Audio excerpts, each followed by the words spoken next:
koalisi. Lalu apakah visi misi 1 dan 3-nya apakah ini sejarah ya, berkampanye yang pertama kali ya, ketika dapat benar-benar dipahami oleh kalangan elit yang kita nggak ingin adanya ketegangan, kita nggak ingin adanya kekerasan, suara moral yang makin kuat terdengar untuk pemilu ini.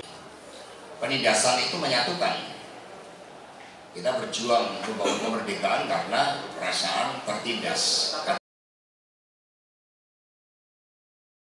Kami sejak awal sudah menegaskan ini berdasarkan konstitusi Undang-Undang Dasar 45 bahwa partai politik atau gabungan partai politik itulah yang punya legalitas konstitusional untuk mengusung capres dan cawapres.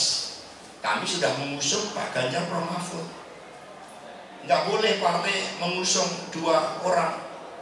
Maka ketika Mas Gibran dicalonkan, apalagi dengan mengingkari kebenaran, dengan melanggar konstitusi, manipulasi konstitusi, demokrasi dikebiri, ya otomatis keanggotaannya berakhir, titik. Nggak ada lagi sejarah dengan PDI Perjuangan, selesai. Ya, apalagi prosesnya dan kebenaran akan terbukti.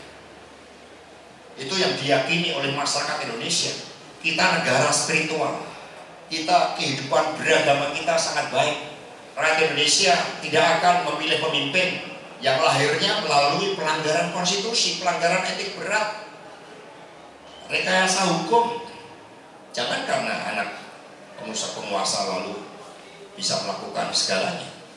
Jadi sudah selesai. Nah, Pak Presiden Jokowi apapun kan kita ingin menjaga stabilitas Republik ini.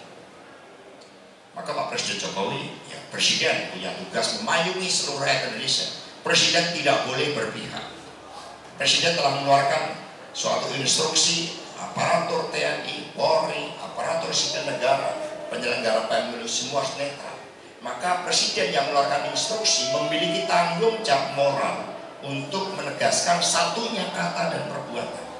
Ketika Presiden yang bertanggung jawab dengan seluruh rakyat Indonesia tidak satunya kata dan perbuatan, ya ini akan menimbulkan suatu aksi dan reaksi dalam politik. Tugas kami menjaga agar ada stabilitas politik sehingga pemilu dapat dijalankan dengan baik. Itulah kebenaran politik berdasarkan konstitusi, nilai-nilai moral, etika, keagamaan yang diperjuangkan oleh PDI Perjuangan dan Ganjar Mahfud.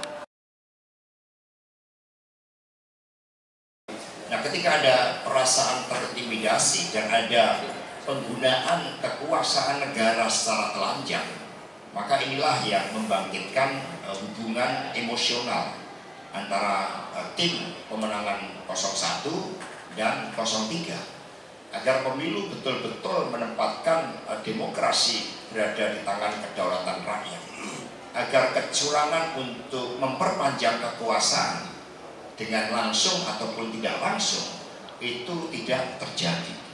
Nah, terlebih ini juga tidak terlepas dari karakter Pak Prabowo yang emosional, yang sering mengeluarkan kata-kata kasar seperti etik dasmu, kemudian goblok, tolong, suatu pernyataan yang seharusnya tidak dikeluarkan oleh calon pemimpin. Ketika namanya debat ini kan bagian dari instrumen demokrasi untuk menyampaikan gagasan terbaik. Tetapi tim pemenangan Pak Prabowo, karena Pak Prabowo kalah debat, di dalam tema debat yang seharusnya beliau unggul, lalu mengadukan Pak Anies, melakukan gugatan terhadap Pak Anies. Ini kan suatu pengingkaran terhadap demokrasi. Kalau belum berkuasa saja hanya karena debat sudah dilaporkan, apalagi nanti kalau berkuasa. Jadi terlepas ke Bawaslu laporannya, tetapi ini menunjukkan bahwa benih-benih otoritarian itu akan bekerja kembali. Debat ya debat, kalah debat, tidak usah saling mengadukan. Apalagi dengan berbagai sentimen menyerang pribadi. Tidak ada yang diserang pribadi, karena rakyat harus tahu. Dan apa yang disampaikan itu bukan rahasia negara. Itu untuk mengukur bagaimana seorang pemimpin memahami hal ihwal terkait dengan geopolitik, hubungan luar negeri, terkait dengan pertahanan, keamanan, sesuatu yang harus dipahami.